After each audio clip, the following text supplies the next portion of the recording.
कई बार खांसी ऐसी हो जाए किसी को कि खांसते खांसते चेहरा लाल पड़ जाए, वूपिंग कफ, चेहरा एकदम लाल, और खांसी शुरू हो तो रुके ही ना, 2-3 मिनट खांसते रहो।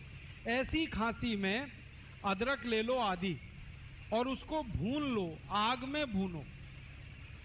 आग जलाओ गैस बर्नर पे, उसमें अदरक को चिमटे में पकड़ के भून लो। जब वो भुन गया तो उसको हल्दी में डाल दो, हल्दी पाउडर, पिसा हुआ हल्दी, तो हल्दी उस पर चिपक जाएगी।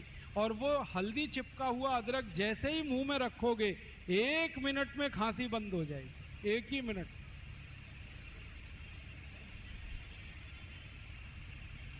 इतनी बढ़िया दवा।